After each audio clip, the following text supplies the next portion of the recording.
Real quick before we get into the review, just gotta thank the people over on Patreon, because without their support, a lot of this upgraded content you see on the channel would not be possible. And I gotta say, on top of being able to respond to you guys in the DMs, you know, one of the fun things about the Patreon is every 3 months we do an anime and manga haul, and there's a lot of good goodies in that one. You also get sneak peeks at videos that haven't made their way onto the channel yet. I'm still figuring out what to do for actual YouTube memberships, so leave a suggestion down in the comment section below. But with that being said, thank you so much for all of you guys' support, and now let's get into the review. Yo, what's going on everybody? It's your boy Naruto Explained here, bringing you guys a review for Boruto episode 189.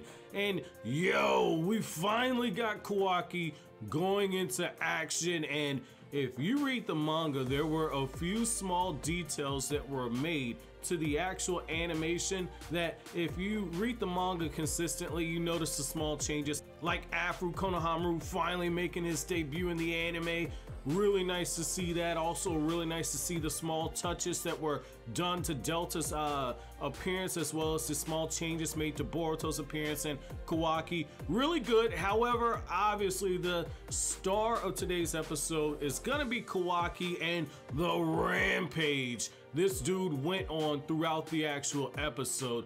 This was really good. However, I will say, I had a feeling when they dropped that gorgeous trailer of Boruto versus Kawaki, I had a feeling that this was 2011 all over again, where they hyped up the 5 Kage summit with Sage Mode Naruto going up against Mangekyo Sharingan Sasuke in this long drawn out battle. And I said, like, I really feel like they're clickbaiting us on this one. Well, lo and behold, that's exactly what happened. But we did see Boruto and Kawaki have their interactions in this episode, and most importantly, we did actually see Kawaki actually cut loose. And I gotta say, the small changes that they made to Kawaki's expressions as he's fighting, I love those. I also love the fact that the anime does a much better job of actually showing you how well trained Kawaki is as an actual combatant, because one thing that the manga definitely dropped the ball on with this fight was the fight in the manga was very quick. Kawaki and Garou in the manga was nowhere near like it was in the anime, and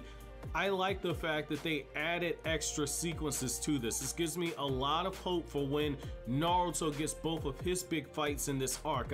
This gives me a lot of hope now, because in the manga, the fights tend to be more so, they feel like Dragon Ball fights. I like the fact that with this felt like a actual Naruto fight where there's strategy involved, where you're seeing like the diversions and you're seeing the small details of like how Kawaki's throwing attacks in order to get Garou to raise his arms, and then when Garou reacts, it gives Kawaki the opportunity to actually jump over him. The little small details like that show you that Kawaki was thinking a few steps ahead. And what you can also see in this episode is the fact that one thing that they did is they actually brought in for this episode one of the animators that worked on some of the big fights in the Naruto Shippuden franchise. So in particular, the person that worked on this episode worked on the Naruto versus Sasuke fight at the Final Valley at the end of the second Naruto anime. So that was really nice to see that right there. And I don't know how many frames are actually done on this, but I would venture to say that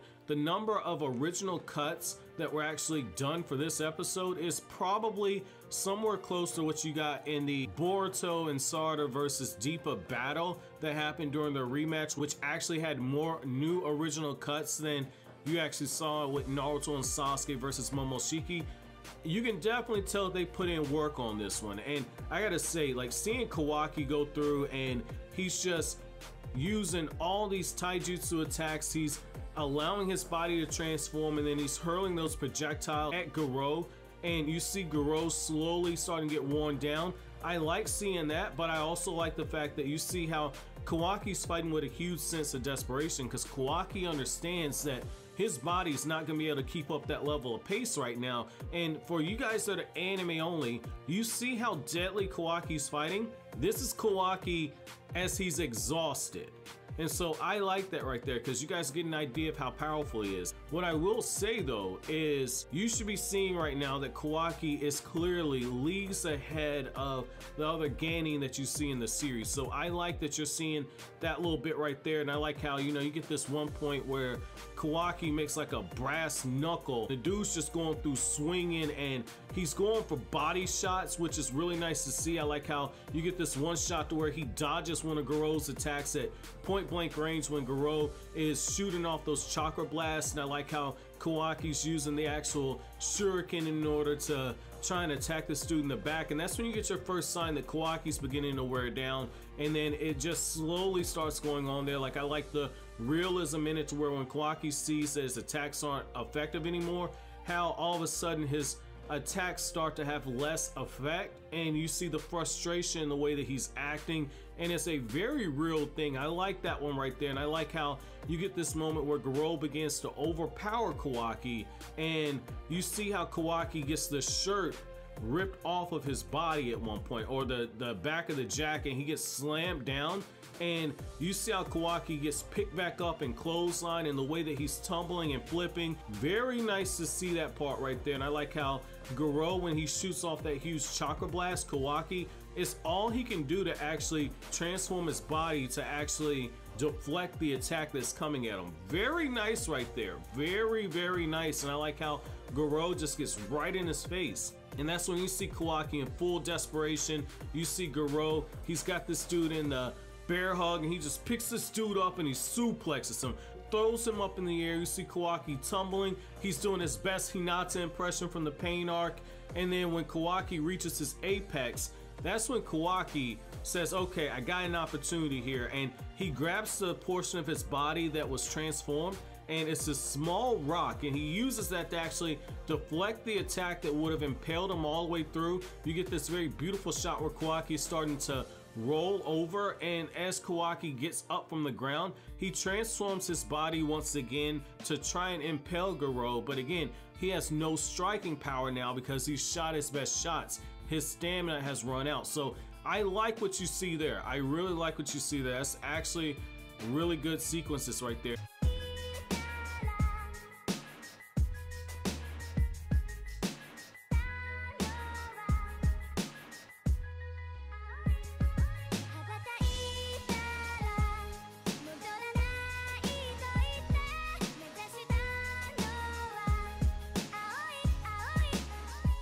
I like how Konohamaru is saying, like, look, this has progressed to an S rank mission right now.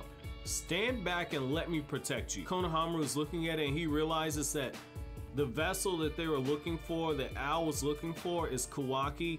And if a group like Kara is after something that has this much power and they're putting this much resources behind it, this could be something that actually changes the landscape of what goes on in the Lane of Fire. This is a higher grade of mission than what Boruto's gone through before. So I like that you see that aspect there, and I also like how you get this moment where Kawaki, just when it seems like all hope is gone, Kashin Koji catches on to it. Boruto and Kawaki's karma seals begin to resonate, and what I like is how you see the slow spread of the karma patterns that are happening simultaneously, and once Kawaki gets that boost from the karma seal, that's when you see the huge jump in power that karma gives somebody, because it has an unnamed multiplier, but like I've talked about before, even Naruto had to brace himself when taking attacks by the karma seal. This is base Naruto, so you're seeing a huge boost in power. The boost that you're seeing from Kawaki is coming with Kawaki with the fatigue base. So this isn't even Kawaki's full power once he uses the karma seal. So I like that you see that definite increase. And what I like is how when Kawaki taps into karma, his whole fighting style begins to be more savage and more ruthless. And I like the small touches the animation does where you see the actual flaps in the air where his hair is starting to actually start flapping as the wind's blowing. You see the actual legs begin to shake on Garou. You see how Kawaki absorbs the attack, and then you see the actual wind and the debris starting to scatter. I love those little small touches right there. It just shows you that they put a lot of emphasis on the change in Kawaki's mannerisms. I like that. You know, he has this serial killer type of vibe to him. You see the eyes begin to widen on Garou as he panics. You see all these huge chakra blasts being fired off, and Kawaki just absorbs them like it's nothing. They put emphasis on the sweat beads that are on Garou's face. They put a lot of attention to detail on him, and what I have to say is I like the fact that, you know, it's moments like this where you see that they're adapting more of Ikimoto's art style. So for him, Ikimoto puts a lot of emphasis on realism. Now, his panel game is garbage. You read the manga, he sucks at his panels, but what I like here is that you do see how just as Ikimoto has a lot of attention to detail on the small stuff in terms of the scratches on the clothes, the lines, and the actual realism of the actual art, they do the small things like that when it comes to certain scenes in this episode. I like that you see the animators pay homage to that part, but I like how Kawaki starts pumping out so much chakra as he uses the Karma Seal that the actual ground begins to break underneath him.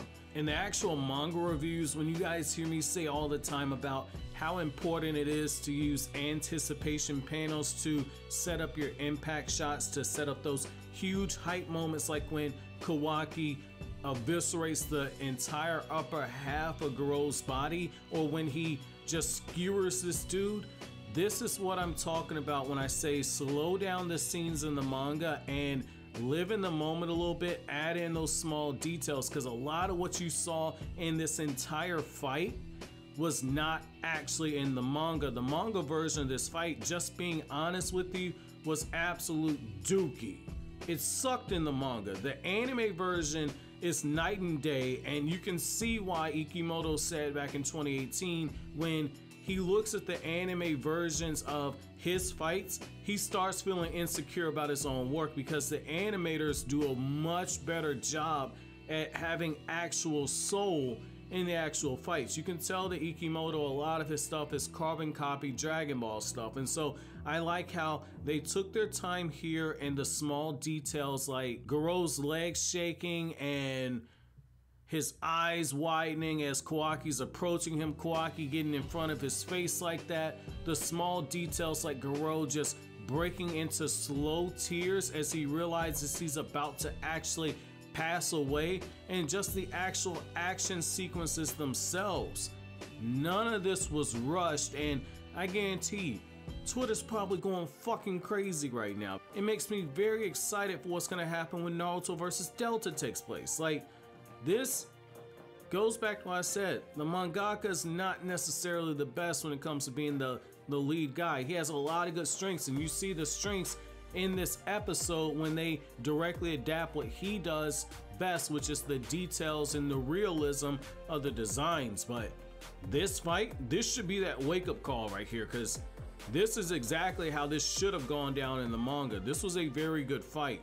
Very impressive, and you get this savage moment where in the manga it was very quick. They did not build up to it in the manga the way the anime did it, but I like how Kawaki takes his time transforming his arm and rearing back, and you see Kawaki just impale this dude cleanly with one attack, and he shoots off this huge attack that goes all the way through Garou's body, and it's very similar to what you actually see with Obito when he skewers all those Mist Ninja after Ren died. It's very similar to that, and you get this really small moment where Kawaki puts his hand right in front of Garou's face. They do a close-up, you see the man's lips, which the man still needs some chapstick, but you see how Garou is begging for his life. You see the sweat beads. I would have liked to see a little bit more blood after being skewered like that, but they definitely paid off where as Kawaki taunts this dude, right? Garou's breathing gets heavier and heavier, and just as he realizes that he's about to die, this dude begins to start crying. Like the small details of like how the teardrops are starting to well up in his eyes, and then it falls down the side of his cheek, and then you see Kawaki just eviscerate this dude, blowing this man off.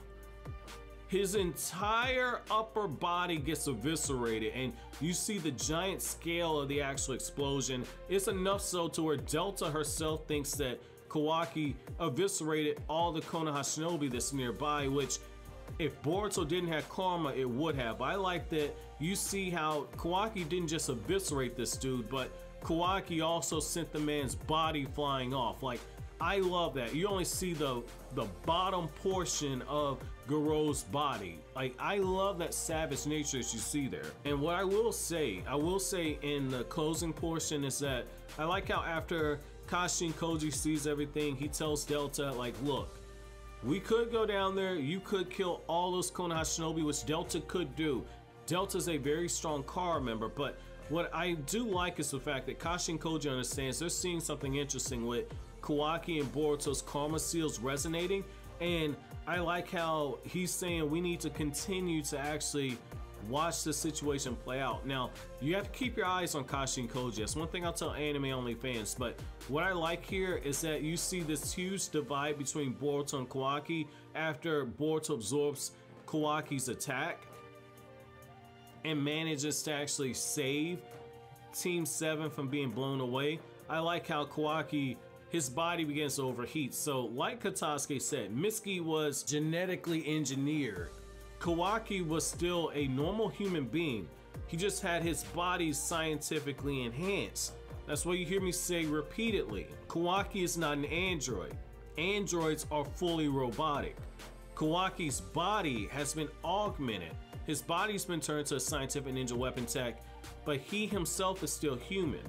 He still has organic parts to him. He's just been biomechanically enhanced. So I like those little small touches that you see there, and I like how Katasuke takes that time to actually explain to Mitsuki the difference on it. But now you see why Katasuke is like, yo, I need to take this man over to my lab, because this dude is a scientist before anything else, and the opportunity to study Kawaki is really what he wants. So I like that you see that part of Katasuke there, and I like how, you know, he's hinting at the fact like, yo, there's somebody that's an even greater scientific mind than myself.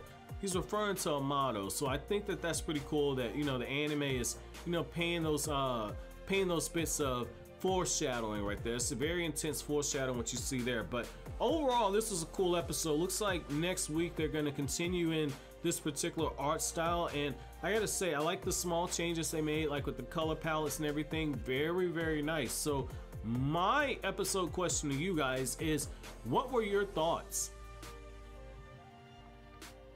What were your thoughts about how Kawaki's debut fight in the anime was done, and what hope does this give you for Naruto's first major fight that happens in this arc? Let me know down in the comment section below. But as always, guys, if you like anything I had to say, don't forget to comment, rate, subscribe, and share. Thank you so much for watching all the way to the end. Have an awesome day, guys.